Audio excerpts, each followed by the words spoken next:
Welcome to the Positive Pants Podcast. Mindset, motivation and inspiration to help you find your positive pants. It's time to let go of negative thinking, understand why you do what you do and stop the self-sabotage with your host, Fran Excel.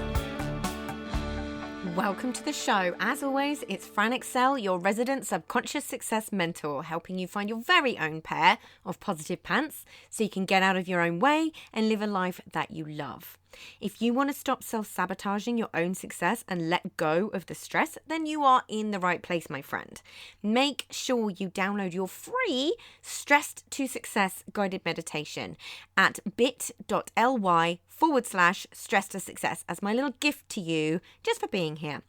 Please do subscribe, share and review. It really, really helps people that need to hear this message find us, and I so appreciate it. In the show notes, you'll also find details of how you can work with me and where you can get your mitts on my meditations, products, printables, programs. You can find it through the link in my bio on Instagram, which is my favorite place to hang out. So please do come join me over there at I'm Fran Excel. Tag me in your takeaways, slide into my DMs. I'm here for it.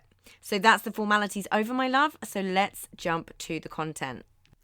What if the journey to where you want to go is better than the destination itself? Ooh, big talking point. I was talking over on Instagram last week about the focus that we have on where we aren't yet, instead of allowing ourselves to actually acknowledge how far we've come. Like, I was pondering it all week because I see it so often, this comparison to other people and where they are on their journey, but without the context of their journey to get there. You know, just the focus on where they say they are now. You know, this idea of where we feel we should be, without the context of the fact that no one just jumps to that place. They have to go through all the same things to get there. The newness, the lessons, the lack of clarity. It all has to happen. It's part of the journey. Without it, you'd never get where you're going. And yet we make it like this thing that we're not supposed to experience, which is crazy. So the way that we also make assumptions about other people's journey to success and where they are today, like the assumption that we are alone in our thoughts of how am I going to do this, or I'm not good enough. The battles with our unconscious programming that we all have to go through in order to uplevel, right? I feel like so many of us spend so long focusing on the big kind of out there goals that we're working towards that we miss that we're already worlds apart from where we used to be. There was a day in the past where you wanted to be where you're at right now. Yeah. But we need to actually look back to be able to see it and not beat ourselves up for not being where we think we should be just yet. We need to look back and be able to go, holy moly, I used to find this so hard. Or I remember how bad I was at the start of this. Yeah. We all start somewhere. We're all bad at things to start with. So I identify, for example, as being like really not the best at tech. Understatement, shall we say. I also know I can hold at the same time as that I'm more advanced than many. But that's purely because I had to do the work. Yeah. Because really, what happens if the biggest part you're supposed to enjoy is the journey itself? And we're all denying ourselves that.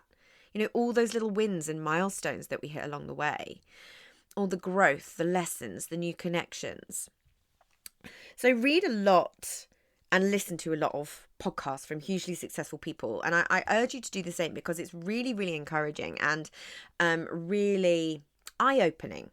And you'll often hear a lot of them say that the day that they finally hit their goal, achieved their kind of like big goal, was just not kind of what they were expecting. So Johnny Wilkinson said how winning the World Cup led to his darkest days, and Israel Adesanya said becoming the UFC middleweight champion was one of the lowest days of his life. Both of these were on the Diary of a CEO.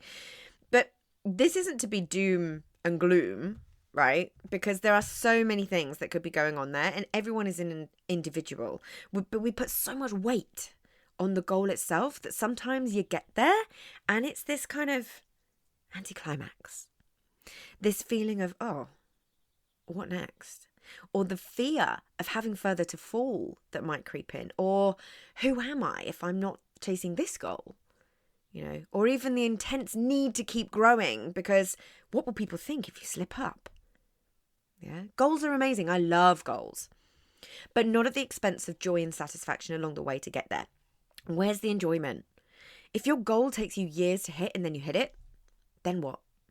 Actually allow yourself to play that out. When I look back on my journey, I have achieved a huge amount, and I'm really only just at the beginning. But in all honesty, most of my goals are lifestyle based. Like, they aren't based on any kind of external validation. And I'm very much of the opinion of goals being an evolving beast. So there is no kind of like one singular end goal for me. No idea of like, once I do or achieve X, then I'll be okay. Like, that's not really something that comes into the way I set goals. So we need to question ourselves around the goals themselves. Like, are they based from a higher self kind of place? What do I actually want my life to look like? Or an avoidance of something, or a story based in our unconscious programming of not being okay? Because there is a really big difference. I'm always curious as to why my goals are my goals. Like, how do they link into each other, and what's the overall picture? What does my life look like, and how do I feel? And in all honesty, I have a huge amount of them already. I may not be where I want to be with some of my other goals, but I get to enjoy my life, and I get to have those things that I want my life to look like as my end goal before everything else slots into place. You can do that too. So it can feel quite frustrating when you feel like you aren't moving fast enough, in inverted commas. So question yourself over whether that's fast enough for you or for other people. What is behind that idea of fast enough? But in those moments of frustration, it's so helpful to look back and actually allow yourself to see how far you've come. What are you doing now that's second nature that you used to find really hard? Yeah, think about all of those kinds of things. When I see old friends post-COVID, we're talking about the time warp, the COVID time warp of 2 years. I was with my friend yesterday, who's an old friend. I lived with her for 7 years.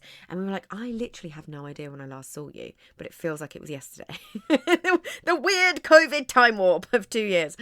So, when you see people like that and you talk about what you've done, and I say like, oh, I launched an app and I've had almost 500,000 downloads on my podcast. It's always really interesting and humbling moment to see their faces and reactions, because I've been working towards those things for years and acting as if they're no big deal. There are plenty of people who have achieved way more than me, but these little moments are so helpful because the look on their faces says it all. It's a big flipping deal. It's a big deal. And I should allow myself to recognize that. Same for you. Remember, you're making moves. You are doing things that the majority wouldn't dream of doing. You are backing yourself. You keep going. And you get to celebrate that and acknowledge every tiny little win you make along the way. So don't try to rush to the destination, because what if the journey is the fun bit? What if it's supposed to be the bit that we're enjoying the most? And it can be if you let it. So where are you trying to rush through the journey? What is the story you're telling yourself around why that needs to be the case? Where are you not allowing yourself to see the progress that you've made? And what might happen if you actually spent some intentional time looking at all this? What might you see? And just don't forget, this gets to be fun.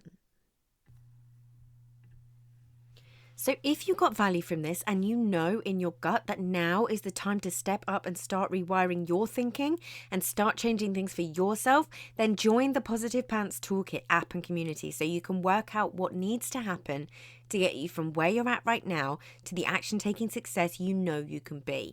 And if you want my eyes and ears on your problems, then I work with people one-on-one and through my programs. You can find all the details to join the toolkit or book in a call in the show notes, the link in my bio on Instagram, and on my website, franexcel.com.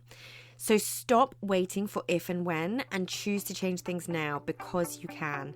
I'm here to believe in you when you don't believe in yourself. And as always, I hope you found this helpful, and I'll see you next week. Bye!